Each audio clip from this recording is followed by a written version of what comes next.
India market invest মাইন্ডসেটে আপনাদের স্বাগত। যা চ্যানেল নতুন এসেছেন তাদের করলো প্লিজ চ্যানেলটাকে সাবস্ক্রাইব করবেন, লাইক করবেন, বেল আইকনটা প্রেস করবেন, তার সাথে অল বাটনটা প্রেস করবেন, নোটিফিকেশন সঙ্গে সঙ্গে আপনাদের কাছে গিয়ে পৌঁছাবে।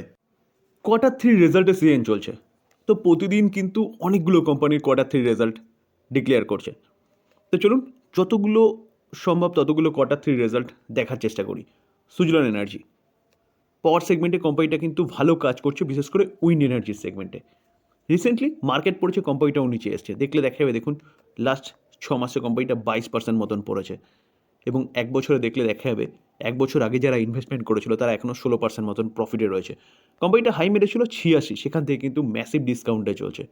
তো এই জায়গায় দাঁড়িয়ে সামনে বাজেট আসতে চলেছে, ভালো একটা ক্যাপেক্স এক্সপেক্টেড। দেখুন 5 বছরে 2103% রিটার্ন দিয়েছে, ব্যাপক একটা রিটার্ন কিন্তু জেনারেট করে দিয়েছে। এই কোম্পানির রেজাল্ট ডিক্লেয়ার করেছে কোয়ার্টার 3। তো চলুন দেখে নিই রেজাল্ট কী করেছে। আমরা কোম্পানির কনসোলিডেটেড নাম্বারে চলে এসেছি। রুপিস কী আছে, রুপিস ইন কারোয়ে রয়েছে। সিকোয়েন্স দেখে নেব, সিকোয়েন্স কী বলছে। সিকোয়েন্স বলছে ডিসেম্বর 23, এক বছর আগে সেপ্টেম্বর 24, আগের কোয়ার্টারে ডিসেম্বর 24, এই কোয়ার্টারে। আমরা যদি কোম্পানির ইনকাম দেখি, তার টোটাল ইনকাম দেখলে দেখা যাবে কোম্পানি এক বছর আগে 1569, আগের কোয়ার্টারে 2121, এই কোয়ার্টারে 3002। তো কোম্পানির ইনকাম যেটা সেটা কিন্তু ইয়ারলি এবং কোয়ার্টারলি ব্যাপক জাম্প করেছে। তো এবার আমরা কি দেখব, এবার হচ্ছে টোটাল এক্সপেন্সেস, খরচা। তো খরচাটা দেখি কি বলছে, যে খরচা দেখলে দেখা যাবে কোম্পানি এক বছর আগে 1366, আগের কোয়ার্টারে 1919, এই কোয়ার্টারে 2611। তো খরচাও কিন্তু ইয়ারলি কোয়ার্টারলি অনেকটাই বেড়েছে। তো ইনকাম মাইনাস এক্সপেন্সেস করলে পরে অপারেটিং প্রফিট পাওয়া যায়। তো অপারেটিং প্রফিট দেখলে দেখা যাবে এক বছর আগে 203, আগের কোয়ার্টারে 201, এই কোয়ার্টারে 391। তো প্রায় double yearly quarterly operating profit. তো এখনও পর্যন্ত যা প্রেজেন্ট করেছে কোম্পানি, যথেষ্ট ভালো রেজাল্ট প্রেজেন্ট করেছে। তো এবার আমরা কি দেখব, নেট প্রফিট। তো নেট প্রফিট আফটার ট্যাক্স, তো দেখলে দেখা যাবে দেখুন এক বছর আগে কোম্পানি 203, আগের কোয়ার্টারে 200, এই কোয়ার্টারে 387। তো কোম্পানি কিন্তু ব্যাপক রেজাল্ট করেছে এই কোয়ার্টারে, যেটা আমরা ইপিএসও দেখতে পারবো 0.15, 0.15, 0.28। তো স্যার কোম্পানির রেজাল্ট যথেষ্ট ভালো হয়েছে। এই কোম্পানিটা কিন্তু আপনি রাডারে রাখতে পারেন, হাই থেকে অনেকটা নিচে এসছে, এবং এই কোম্পানিটা উইন্ড এনার্জি নিয়ে কাজ করে, যেখানে গভর্নমেন্ট কিন্তু রিনিউয়েবল এনার্জি নিয়ে কাজ করছে এবং যথেষ্ট জোর দিয়েছে। তো সেই জায়গায় দাঁড়িয়ে স্যার রেজাল্ট যথেষ্ট ভালো হয়েছে। কালকে কিন্তু এই কোম্পানিটা ভালো ধামাকা করলেও করতে পারে। সিজি পাওয়ার, এই কোম্পানিটাও ফার্স্ট ভিডিওতে আলোচনা করেছিলাম কেন নিচে এসছে, তো আর ডিটেলসে গেলাম না কেন নিচে এসছে। যারা দেখেনি তারা দেখে নিতে পারেন প্লেলিস্ট থেকে। যেখানে এই কোম্পানিটার বিজনেস পাওয়ার সেগমেন্টে, কোম্পানিটার বিজনেস ইলেকট্রনিক্স সেগমেন্টে, কোম্পানিটার বিজনেস সেমিকন্ডাক্টর সেগমেন্টে। তো কোম্পানিটা কিন্তু যথেষ্ট ভালো কাজ করছিল, যার জন্য যথেষ্ট ভালো রিটার্ন জেনারেট করে দিয়েছে। এক বছরে 22-23% দেখাচ্ছে, কখন যখন কোম্পানি তার হাই থেকে অনেকটা নিচে চলছে, প্রায় 30%-এর কাছাকাছি। দেখুন হাই থেকে দেখলে দেখা যাবে প্রায় 33% নিচে আছে, যেখানে কোম্পানিটা 827-74 হাই মেরেছিল, সেখান থেকে কিন্তু কোম্পানিটা এখন চলছে কত, 574-এ। তো ম্যাসিভ ডিসকাউন্টে চলছে। তো এই কোম্পানিটাও আজকের দিনে রেজাল্ট ডিক্লেয়ার করেছে। তো চলুন রেজাল্টটা দেখে নিই। আমরা কোম্পানির কনসোলিডেটেড নাম্বার দেখে নেব। রুপিস কি আছে, রুপিস ইন কারোরে রয়েছে। ওকে, সিকোয়েন্স কি বলছে, সিকোয়েন্স বলছে 12-23, এক বছর আগে 9-24, আগের কোয়ার্টারে 12-24, এই কোয়ার্টারে। আমরা যদি কোম্পানির ইনকাম দেখি, তাহলে টোটাল ইনকাম কি বলছে, টোটাল ইনকাম বলছে এক বছর আগে 2006, আগের কোয়ার্টারে 2441, এই কোয়ার্টারে 2549। তো দেখলে দেখা যাবে এই কোম্পানি ইয়ারলি যথেষ্ট ভালো জাম্প করেছে, কোয়ার্টারলিও জাম্প করেছে। তো এবার আমরা কি দেখব, এবার হচ্ছে টোটাল এক্সপেন্সেস অর্থাৎ খরচা দেখলে দেখা যাবে কোম্পানি এক বছর আগে 1742, আগের কোয়ার্টারে 2147, এই কোয়ার্টারে 2214। তো খরচাও ইয়ারলি কোয়ার্টারলি কিন্তু বেড়েছে। তো ইনকাম মাইনাস এক্সপেন্সেস করলে পরে কোম্পানির অপারেটিং প্রফিট পাওয়া যায়। তো অপারেটিং প্রফিট যদি দেখলে দেখা যাবে দেখুন তার নিচেই রয়েছে 264, 293, আগের কোয়ার্টারে 334, এই কোয়ার্টারে। তো অপারেটিং প্রফিটও কিন্তু ইয়ারলি কোয়ার্টারলি জাম্প করেছে। এবার আমরা কি দেখব, এবার হচ্ছে নেট প্রফিট। তো নেট প্রফিট যদি দেখি তাহলে দেখলে দেখা যাবে দেখুন প্রফিট আফটার ট্যাক্স কি বলছে, প্রফিট আফটার ট্যাক্স। তো প্রফিট আফটার ট্যাক্স বলছে যে এক বছর আগে কোম্পানি 747, আগের কোয়ার্টারে 219, এই কোয়ার্টারে 273।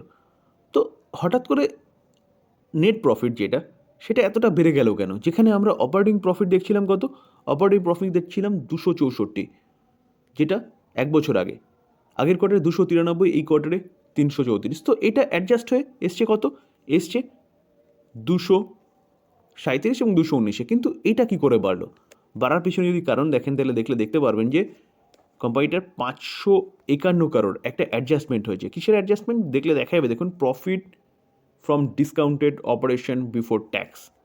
তো সেইখান থেকে কিন্তু একটা অ্যাড হয়েছে 551 কারোর, তার জন্য কোম্পানিটার প্রফিট এতটা দেখাচ্ছে। তো এই জায়গায় দাঁড়িয়ে ঘাবড়ানোর কিচ্ছু নেই। একটা অ্যাডজাস্টমেন্টের জন্য কোম্পানির 1 বছর আগের প্রফিট এতটা ভালো দেখাচ্ছে, এটা কিন্তু সবসময় আসবে না। মেন যেটা সেটা কিন্তু এখানে অপারেটিং প্রফিটটাই দাঁড়াচ্ছে, কারণ অপারেটিং প্রফিট ইয়ারলি কোয়ার্টারলি বেড়েছে। স্যার প্রথমে আমরা দেখলাম কি কনসোলিডেটেড প্রফিট। তো স্ট্যান্ডার্লোন প্রফিট যদি আমরা দেখি তাহলে দেখতে পারবেন যে দেখুন প্রফিট আফটার ট্যাক্স, অর্থাৎ সব কিছু অ্যাডজাস্টমেন্ট এবং ট্যাক্সের পরে যে প্রফিট সেটা দেখা যাবে 1 বছর আগে 216, আগের কোয়ার্টারে 222, এই কোয়ার্টারে 244। তো ইয়ারলি কোয়ার্টারলি জাম্প করেছে। তো এই জায়গায় দুই জায়গায় দুই রকম কেন বলছে? দেখুন স্যার, যারা জানেন না তাদের জন্য বলি, যারা জানেন তারা জানেন। কনসোলিডেটেড প্রফিট কী হচ্ছে, কোম্পানির ওভারঅল বিজনেস সাবসিডারি যা আছে তাদের টোটাল সব বিজনেস নিয়ে কিন্তু দেখায় কনসোলিডেটেড প্রফিট। আর স্ট্যান্ডার্লোন প্রফিট অনলি ফর সেই কোম্পানির বিজনেসই দেখায়। যার জন্য আপনারা দেখতে পারবেন কোনো নিউজ চ্যানেল বলছে যে প্রফিট বেড়েছে কত 13%, আবার কোনো নিউজ চ্যানেল বলছে প্রফিট ডিক্লাইন করেছে কত 67.82%। সেখানে দেখতে হবে যে কোনটা কোন প্রফিটটাকে দেখাচ্ছে, এটা মাথায় রাখবেন। তো কোম্পানির রেজাল্ট ঠিকঠাক, মোটামুটি ঠিকঠাক আছে বলতে পারেন, যার জন্যই কিন্তু ডিউরিং মার্কেটেই এসছে, তার জন্যই কোম্পানি ভালো কামব্যাকও দেখিয়েছে। তো সেই জায়গায় দাঁড়িয়ে স্যার এই কোম্পানিটা কিন্তু অনেকটা ডিসকাউন্টে চলছে। বিজনেস ওয়েল অ্যান্ড গুড এবং লং টার্ম সাস্টেনেবল বিজনেস। কোথায় দীপশিক কী করলো, চ্যাটজিপিটি কী করলো সেটা নিয়ে ভাবার কোনো দরকার নেই, কারণ ভারত প্রাথমিক পর্যায়ে রয়েছে সেমিকন্ডাক্টরের, জাস্ট এখনও ফার্স্ট সেমিকন্ডাক্টর আসেনি। তো সেই জায়গায় দাঁড়িয়ে স্যার আস্তে আস্তে উন্নত হবে। তো নিচে আসছে মানে বাই করার অপরচুনিটি খুঁজতে হবে, কারণ এরকম সুযোগ কিন্তু বারবার পাবেন না sir. UTI asset management company, একটা mutual fund asset management company, আজকের দিনে 5% মতন পড়েছে। এই কোম্পানিটার রেজাল্ট মার্কেট ক্লোজ হয়ে যাওয়ার পরে এসছে। তো চলুন দেখে নিই রেজাল্ট কী করেছে, যার ইম্প্যাক্ট কিন্তু আমরা আগামীকাল দেখতে পারবো। আমরা কোম্পানির কনসোলিডেটেড প্রফিটে এসেছি, রেজাল্ট দেখবো। রুপিস কী আছে, রুপিস ইন ক্যারোরে রয়েছে। সিকোয়েন্স কী বলছে, সিকোয়েন্স বলছে ডিসেম্বর 23, সেপ্টেম্বর 24, ডিসেম্বর 24, সিকোয়েন্স একদম ঠিকঠাক আছে। আমরা যদি কোম্পানির ইনকাম দেখি তাহলে টোটাল ইনকাম দেখা যাবে, দেখুন 1 বছর আগে কোম্পানি কী করেছে 450, আগের কোয়ার্টারে 540, এই কোয়ার্টারে 420। তো ইয়ারলি কোয়ার্টারলি কোম্পানির যে ইনকাম সেটা কিন্তু পড়েছে। এটা পড়াটা স্বাভাবিক, কেন বলুন তো? কারণ Q3 মানেই অক্টোবর, নভেম্বর, ডিসেম্বর, আর এই সময় কিন্তু মার্কেট পড়েছে। তো তার জন্যই কিন্তু কোম্পানির ইনকাম পড়েছে। তো খরচা দেখা যাবে, দেখুন 1 বছর আগে কোম্পানি খরচা কী করেছিল 190, আগের কোয়ার্টারে 204, এই কোয়ার্টারে 199। তো ইনকাম মাইনাস এক্সপেন্সেস করলে পরে কোম্পানির অপারেটিং প্রফিট পাওয়া যায়। তো অপারেটিং প্রফিট যদি আমরা দেখা যাবে 260, 335, 221। তো ইয়ারলি কোয়ার্টারলি অপারেটিং প্রফিটও কিন্তু পড়েছে। এবার আমরা কি দেখব, এবার হচ্ছে নেট প্রফিট। তো নেট প্রফিট যদি দেখি তাহলে দেখা যাবে কি যে 1 বছর আগে কোম্পানি 203 কারোর, আগের কোয়ার্টারে 263, এই কোয়ার্টারে 100, প্রায় 74 বলতে পারেন। তো এখানেও কিন্তু ইয়ারলি কোয়ার্টারলি পড়েছে মানে এই নয় যে কোম্পানির বিজনেস শেষ হয়ে গেছে স্যার। পড়ার পিছনে কারণটা কিন্তু আমি আপনাদের জানিয়েছি, যেখানে Q3 সিজনের সময় কিন্তু মার্কেট কন্টিনিউয়াসলি নিচে এসছে। তো স্যার তার জন্য এই কোম্পানিটাকে দেখা যাবে, দেখুন লাস্ট 1 মাসে 21-22% মতন নিচে এসছে। লাস্ট 6 মাসে দেখা যাবে কোম্পানিটা ফ্ল্যাট টাইপ করেছে, কিন্তু লাস্ট 1 বছরে যদি দেখা যাবে কোম্পানিটা 21%, 21.5% আফসাইড মুভমেন্ট দেখিয়েছে, এবং 5 বছরে দেখা যাবে কোম্পানিটা 109% রিটার্ন দিয়েছে, অর্থাৎ 5 বছরের ডবল। যদিও বা কোম্পানির 5 বছর কিন্তু হয়নি, 16 অক্টোবর 2020 মার্কেট এসেছিলো, সেখান থেকে কোম্পানি কিন্তু যথেষ্ট ভালো রিটার্ন দিয়েছে। তো এই জায়গায় দাঁড়িয়ে এই কোম্পানিটা কিন্তু এখান থেকেও ভালো রিটার্ন দিতে পারে, কারণ অ্যাসেট ম্যানেজমেন্ট কোম্পানি, মানুষের মিউচুয়াল ফান্ডের প্রবণতা বাড়ছে, এবং মিউচুয়াল ফান্ডের মাধ্যমে কিন্তু ভালো একটা ইনফ্লো মার্কেটও আসছে। তো এই কোম্পানিগুলোর বিজনেস কিন্তু বাড়বে স্যার, কমবে না।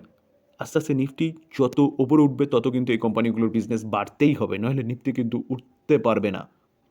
তো এই জায়গায় দাঁড়িয়ে এই কোম্পানিটা যতটা ডিসকাউন্টে পাওয়া যাবে বাইরের অপরচুনিটি খুঁজতে হবে। টিভিএস মোটর, তো কোম্পানিটাকে দেখা যাবে, দেখুন অটো সেগমেন্টে একটা 2 হুইলার এবং 3 হুইলার সেগমেন্টে একটা দিগ্গজ কোম্পানি বলতে পারেন, যেখানে কোম্পানিটা আজকের দিনে প্রায় 5% মতন একটা ভালো আপসাইড মুভমেন্ট দেখিয়েছে। তো এই কোম্পানিটার রেজাল্ট আজকেই ডিক্লেয়ার হওয়ার কথা ছিল, এবং মার্কেট ক্লোজ হয়ে যাওয়ার পরে এসছে। তো চলুন দেখে নিই রেজাল্ট কী করেছে। আমি মনে হয় মার্কেট ক্লোজ হয়ে যাওয়ার পরে বলেছি, মার্কেট ক্লোজ হয়ে যাওয়ার আগে এসছে, অর্থাৎ ডিউরিং মার্কেটে এসছে। তো আমরা কনসিডার নাম্বার দেখব, রুপিস কী আছে, রুপিস ইন কারোরে রয়েছে। ওকে, সিকোয়েন্স দেখব 12-23, এক বছর আগে, 9-24 আগের কোয়ার্টারে, 12-24 এই কোয়ার্টারে। আমরা যদি কোম্পানির ইনকাম দেখি, তাহলে টোটাল ইনকাম কি বলছে যে এক বছর আগে কোম্পানি 10,125 আগের কোয়ার্টারে দেখলে দেখা যাবে 11,333, এই কোয়ার্টারে 11,199। তো কোম্পানির ইনকাম ইয়ারলি বেড়েছে, কিন্তু কোয়ার্টারলি সামান্য হলেও পড়েছে। তো এবার আমরা কি দেখব, খরচা। তো খরচা দেখলে দেখা যাবে 9,362, 10,427, এই কোয়ার্টারে 10,272। তো কোম্পানির খরচা ইয়ারলি বেড়েছে, কোয়ার্টারলি কিন্তু পড়েছে। তো ইনকাম মাইনাস এক্সপেন্সেস করলে পরে কোম্পানির অপারেটিং প্রফিট পাওয়া যায়। তো আমরা যদি অপারেটিং প্রফিট দেখলে দেখা যাবে, দেখুন এক বছর আগে 762, 906, 927। তো দেখলে দেখা যাবে ইয়ারলি কোয়ার্টারলি বেড়েছে। তো এবার আমরা কি দেখব, এবার হচ্ছে profit loss for the period. তো প্রফিট লস মানে নেট প্রফিট দেখলে দেখা যাবে এক বছর আগে 509, আগের কোয়ার্টারে 588, এই কোয়ার্টারে 609। তো দেখলে দেখা যাবে 509টা 609 হয়েছে এবং 588টা 609 হয়েছে। ইয়ারলি কোয়ার্টারলি ভালো রেজাল্ট প্রেজেন্ট করেছে টিভিএস মোটর। ডিউরিং মার্কেটে কোম্পানির রেজাল্ট এসছে, তো রেজাল্টকে কিন্তু মার্কেট সেলিব্রেট করছে, কারণ মার্কেটে সময়ই রেজাল্ট এসছে। তো সেই জায়গায় যদি খারাপ নিত মার্কেট, তাহলে কিন্তু পড়তো। তো এই কোম্পানিটাও কিন্তু আপনি রাডারে রাখতে পারেন, যেখানে এই কোম্পানিটা 2 হুইলার সেগমেন্টে, 3 হুইলার সেগমেন্টে ভালো কাজ করছে এবং তার পাশাপাশি ইলেকট্রিক ভেহিকেলস নিয়েও কিন্তু কাজ করছে। তো ভবিষ্যতে এই কোম্পানিটা এখান থেকে আরও বড় হবে এবং তার পাশাপাশি ভালো ওয়েলথ কিন্তু ক্রিয়েট করে দেবে। লাস্ট এক বছরে দেখলে দেখা যাবে, লাস্ট এক বছরে 18% রিটার্ন দিয়েছে। আমি যদি কোম্পানিটা 5 বছর রিটার্ন দেখলে দেখা যাবে 404% রিটার্ন দিয়েছে। মার্কেট ক্যাপ কত, 1 লাখ কারোর, 1.11 লাখ কারোর হচ্ছে মার্কেট ক্যাপ, এবং হাই কত মেরেছে 2958। সেখান থেকে কোম্পানি কিন্তু অনেকটা ডিসকাউন্টে চলছে স্যার। কোথায় চলছে, 2334। তো এই কোম্পানিটাও কিন্তু আপনি রাডারে রাখতে পারেন লং টার্মের জন্যে। তো এই ছিল কিছু কোম্পানির রেজাল্ট, যেগুলো আপনাদের সামনে তুলে ধরার চেষ্টা করলাম। ভালো ভালো কোম্পানি ভালো রেজাল্ট করেছে, তা আপনি এই কোম্পানিগুলো কিন্তু রাডারে রাখতে পারেন। দেখুন, ডিসক্লেমার দিয়ে রাখি, কোনো বাই রেকমেন্ডেশন নয়, ভালো কোম্পানি, তাই আপনাদের সামনে তুলে ধরার চেষ্টা করলাম। এবার চিন্তাভাবনা আপনার, আপনি কী করবেন। থ্যাংক ইউ, ভালো থাকবেন।